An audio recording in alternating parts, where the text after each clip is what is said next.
Good morning, everybody.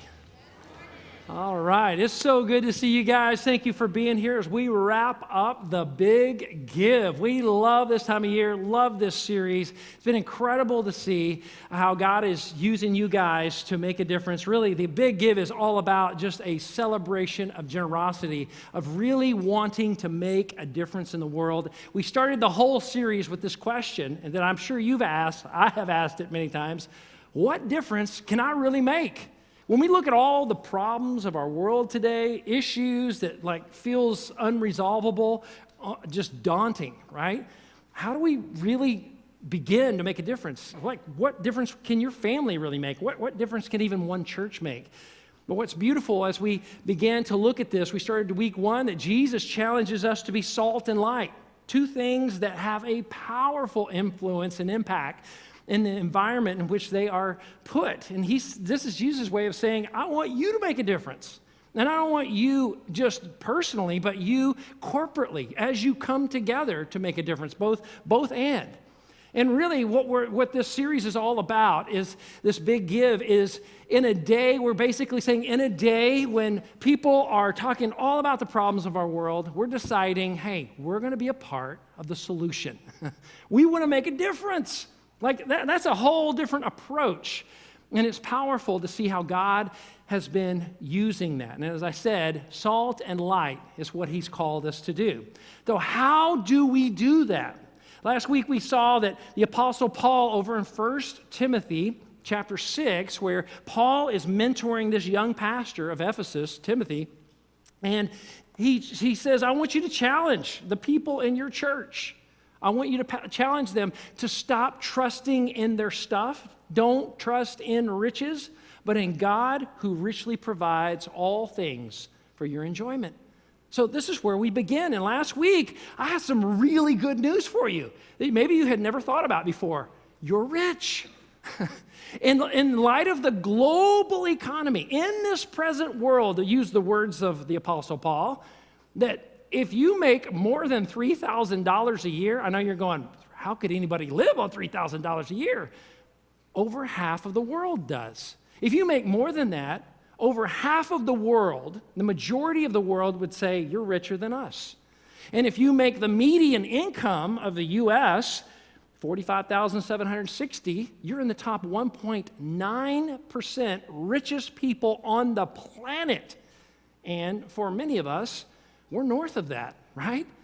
So it is just one of those things that even if you don't feel like you're rich, even if you don't realize that you are rich, in this present world, you are rich. And it's wonderful to know, yeah, way to go, you made it, you're rich. But here's the question, why did God make you rich? Why did God give you so many resources? This is a really important question to be asking. Why did he make you rich?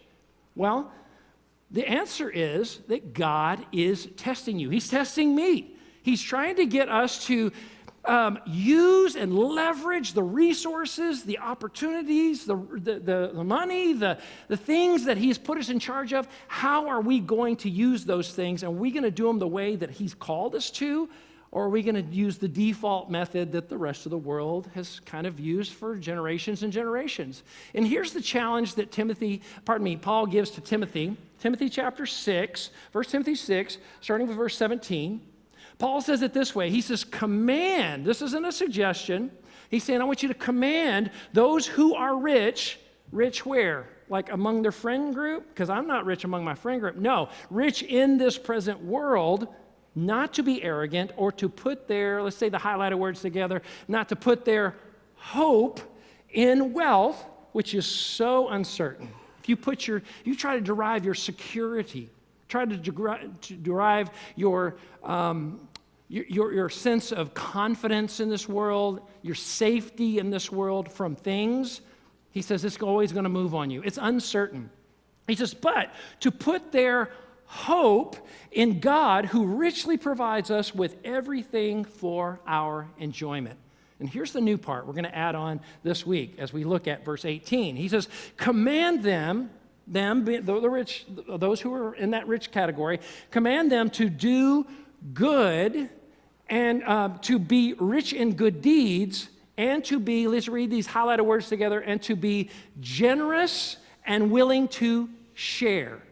Now, if you have ever raised a toddler, anybody here been around a toddler, raised one, maybe a grandparent or an aunt and uncle to a toddler? Okay, isn't it true? This is one of the things you teach your little kids. You need to share. If another child comes in the room and you got 2 toys and they've got none, you need to share, right? This is simply Paul saying that doesn't go away when we become adults. We tend to still say, I worked hard for this. This is my stuff. I call the shots on this. Hey, wait a minute, hands off. This is mine, right? And he's saying, and if we approach our stuff and our life like that, we will miss the blessing of God.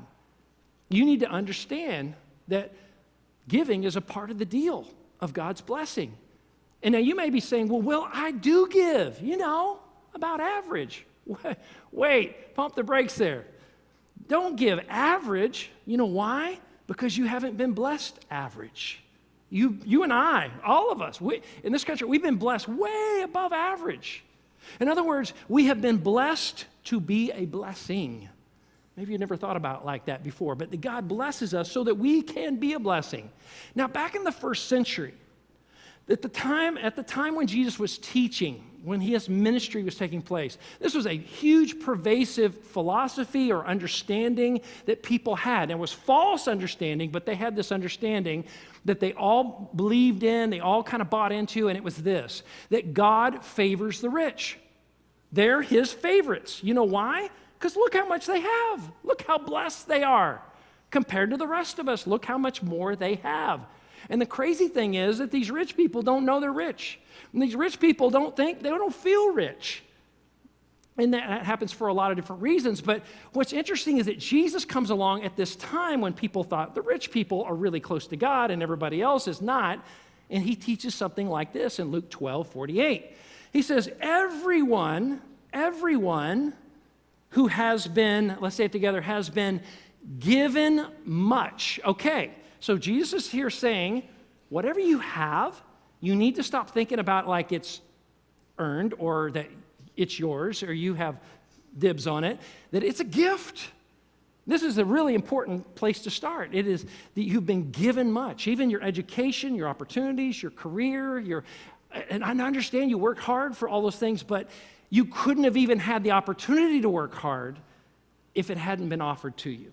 At some point, somewhere, God intervened and he made and allowed that to be possible. Even the faculties within yourself to be able to work hard is a gift. Everyone who has been given much, he says, much will be demanded, right? So Jesus comes along, he says, rich people aren't more loved, rich people are more responsible.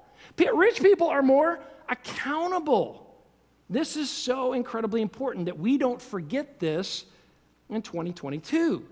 That those of us who have more than average, we need to be reminded that that is for a reason, that there is a responsibility and accountability that goes with that.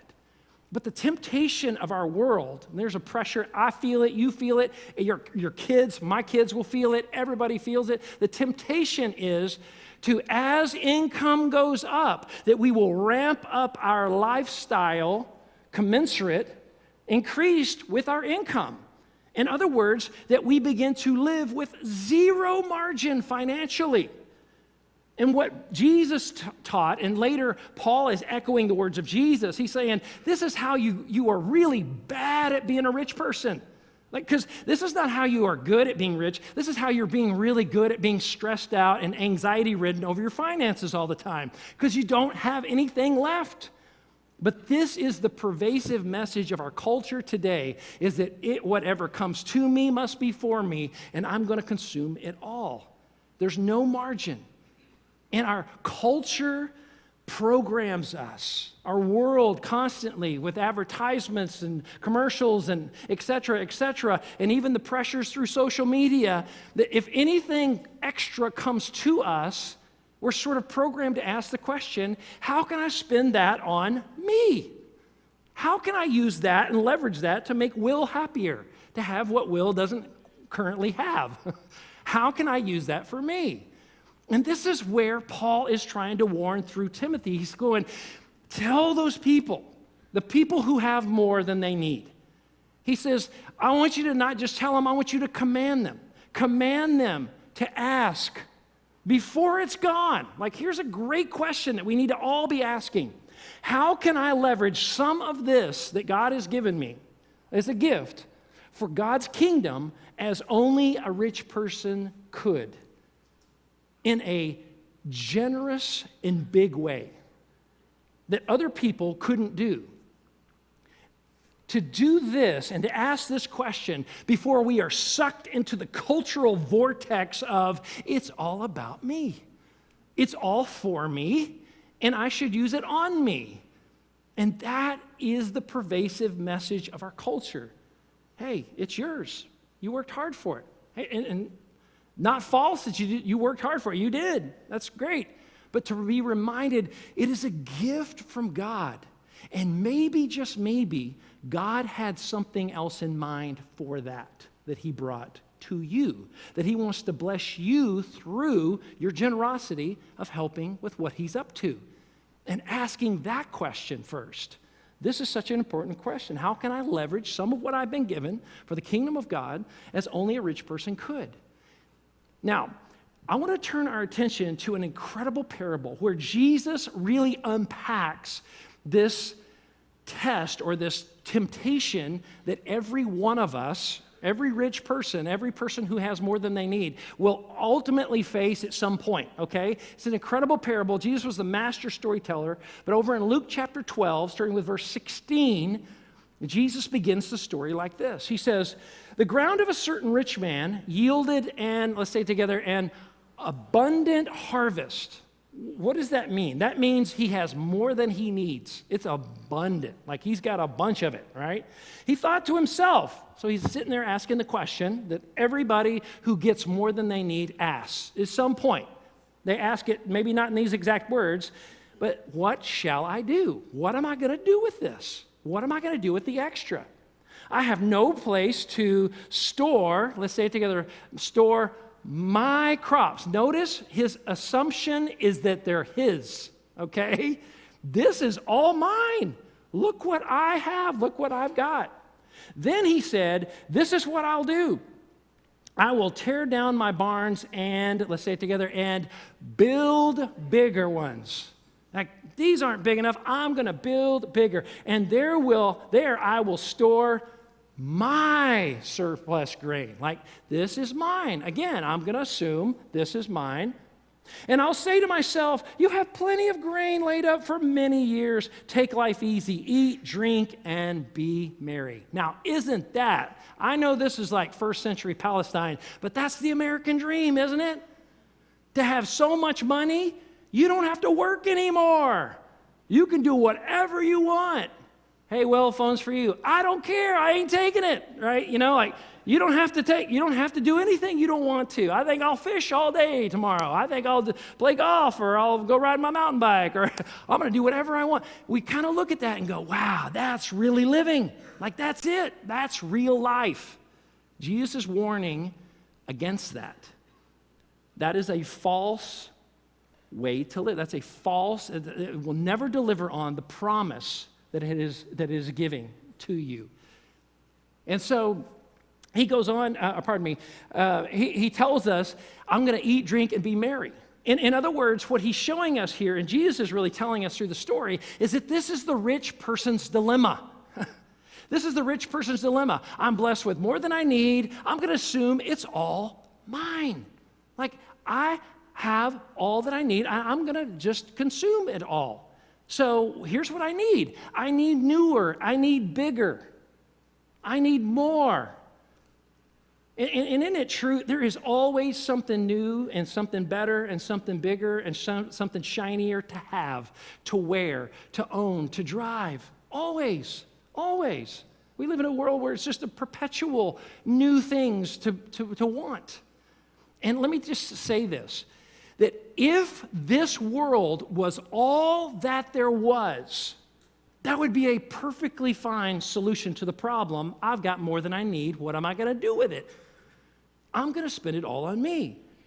That would be a perfectly, sane and rational solution to the problem if there wasn't a special relationship between my generosity now and laying up treasure in heaven eternally, which Jesus says there is a direct correlation between what we give now towards the Lord and what ultimately and eternally we will have hoped that we're going to wish we had done more in this direction.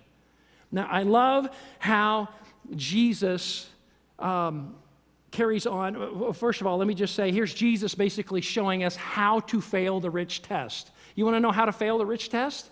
Believe it is all for you. Believe it is all for me. That's how you fail. Now, our story is going to shift a little bit. So the main character and the camera is moving from the farmer, his crops and his barns and all that. Now it's going to move to God himself. This is a really fascinating moment in this parable where Jesus is having God talk to the rich guy. Like, what would you say, God? What would be your response to this kind of management of things on earth? And in verse 20, Jesus unpacks for us in no uncertain terms this. And let's read the highlighted words together. He says, but God said to him, let's say it a little bit louder. God said to him, you fool. What? Now we have to ask before we go any further, why is God calling the rich guy a fool? That's a really great question to ask. Is it because he's rich? Think about that for a minute. He's a farmer. He couldn't get rich unless God blessed him, right? Farmers, like more than almost anybody, are completely reliant upon God and the weather, God controlling weather, and all kinds of things. And it's really interesting here. God was not calling the rich guy a fool because he was rich. He was calling him a fool because he was selfish. Because his only questions were about himself. His only questions were about this life right here, right now, the temporal, and not thinking eternal, not thinking beyond what's happening right now. And in verse 20, it's really interesting. God goes on to share a little bit of his omniscience, his all-knowingness, right? He says, this very night, your life will be demanded from you. Then, God asks a question, then who will get what you have prepared for who? For yourself. You were only thinking about yourself. This night, imagine for a moment you and I are the farmer. And God said to you, this night, this is your last day. Tonight, it's over. You're done on this earth. And who's going to get what you have prepared for yourself? Who's going to get what you have laid up for yourself? And the answer is somebody else. Not because he's generous, but because he's dead, right? He's gone. He's not here anymore. Now, Jesus clearly taught everybody lives forever somewhere. He talks about heaven and hell. This is a whole different message that I'm going to have to get into another time. But he says, now the way we manage what we have is part of the preparation for that life then. It doesn't earn us salvation. Only Jesus' death on the cross and resurrection does that. It's us trusting that. But it is us learning how to now take everything else we have been given, as Jesus would say, who has given much is demanded. Now we leverage that for him, for his kingdom. And then Jesus, this is so beautiful, he gives us basically the moral to the story. He's like, okay, just in case you missed it, let me lay it out for you super clear so you don't miss it. And this is what he says. This is how it will be with whoever stores up things for who? For themselves, but is not rich towards God. Yes. So this guy wasn't rich towards God, so it was a lose-lose. He lost everything here on earth, and he had laid up nothing in heaven. Jesus is saying, don't live like that. You will regret that. That is not a way to live. That is not the way to live life as I intended and designed you to live. This is not truly living. This is not true life. This is not abundant life. It is a a life that is missing the point of why you're here. And it's interesting that the Apostle Paul, basically in verse 19, he ends when he's challenging young Timothy to challenge these people who have more than they need with the exact same type of wording. You remember, he says, command those who are rich to be rich in good deeds, to share, to be generous, right?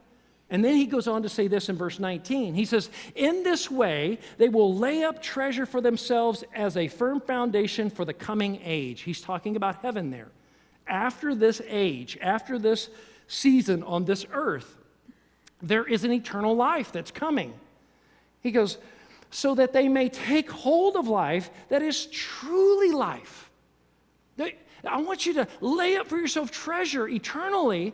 And in doing so, you will lay hold of like really living now, true, abundant life that is full of deep soul level satisfaction. And it will connect you with God like little else will in this life. It's beautiful.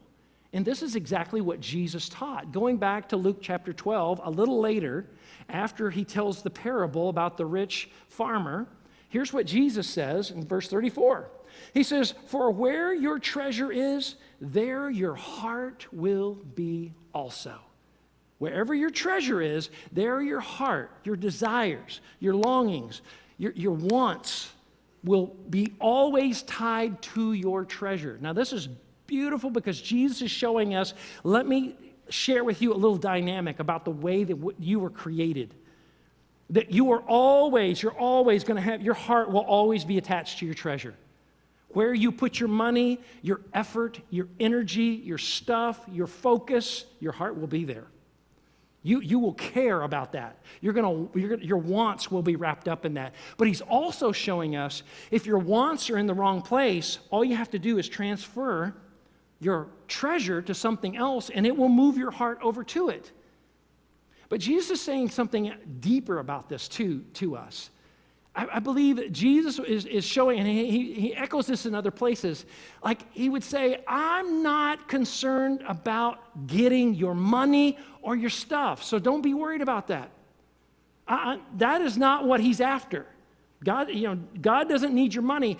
Here's what Jesus would say, but I do want your heart. I want the deepest yearnings and longings and wants and desires of your soul. That is what I want. And Jesus knows if he doesn't get your treasure, he'll never get your heart. If we don't give a portion of what we have back to God, we don't care enough to give some of that treasure away to the things of God, to the kingdom of God, our heart will never be attached to it.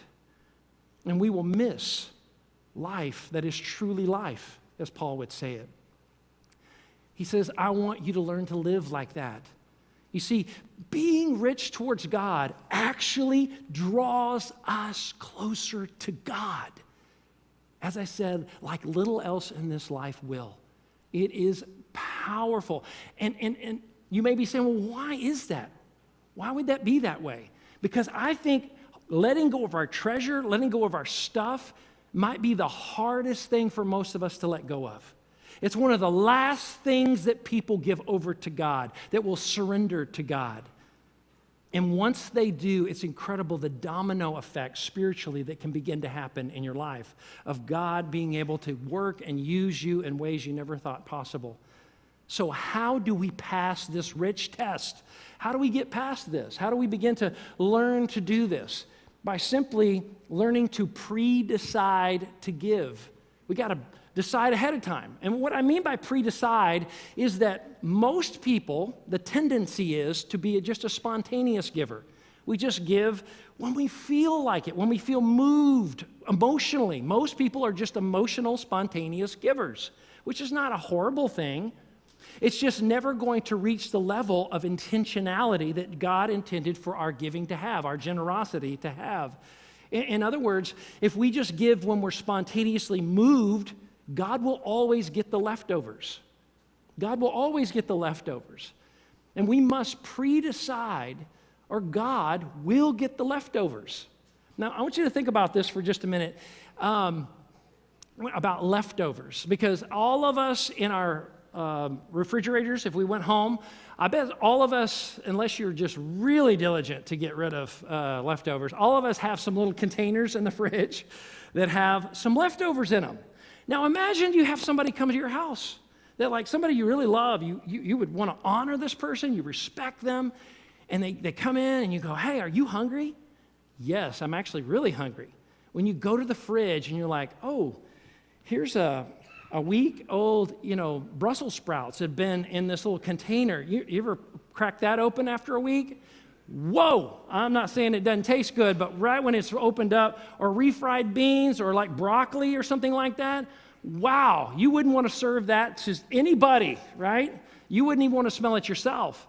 But that's what happens, is that God gets the leftovers many times when we just wait and we spontaneously give. In other words, what we do is we wind up giving him what is left over after all the intentional kind of giving or paying out that happens with our money. And then also that's a product of us living with no margin at all, that we spend all that we make. And it requires us to really begin to ask the question, how do we begin to stop giving God the leftovers, but begin to be intentional about this? So how much do I give? Just ask the question. A lot of people ask that question. Like, where do I start? How much should I give? And I want to point your attention to Matthew chapter 23, verse 23, where Jesus is literally having this conversation with the Pharisees, who were extremely religious. I mean, they were the most religious people in all of the world, really, and they were a part of Judaism, but and one of the things that they were very legalistic about was giving their money. And here's Jesus talking about giving the tithe, and we'll talk more about that in just a minute.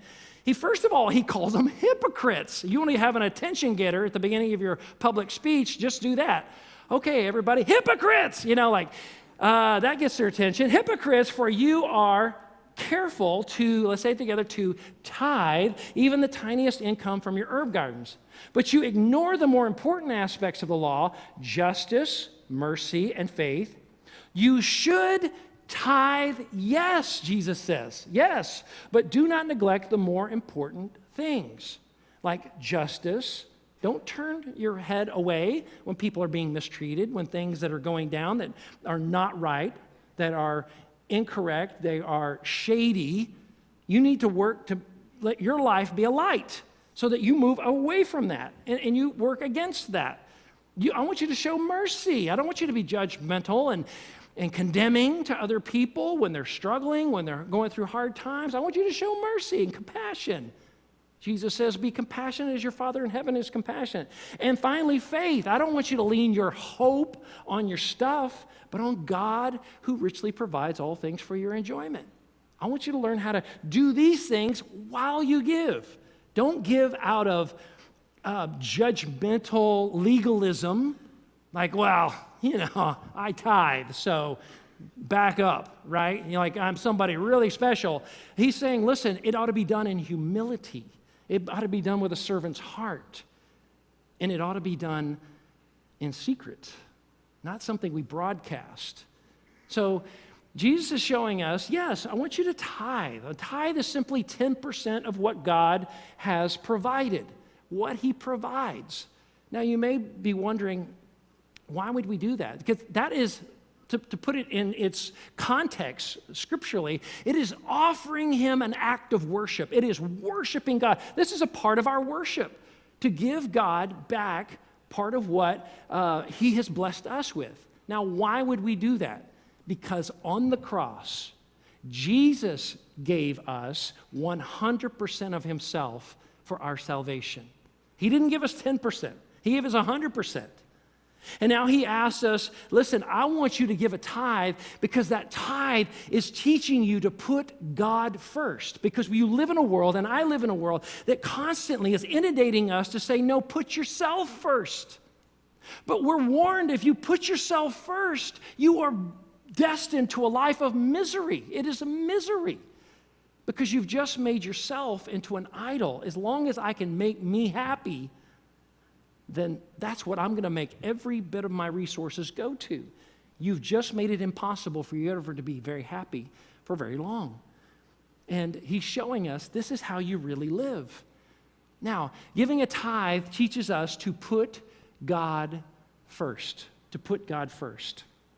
Now, I want to share with you a great passage from Deuteronomy chapter 14, verse 23, that tells us this.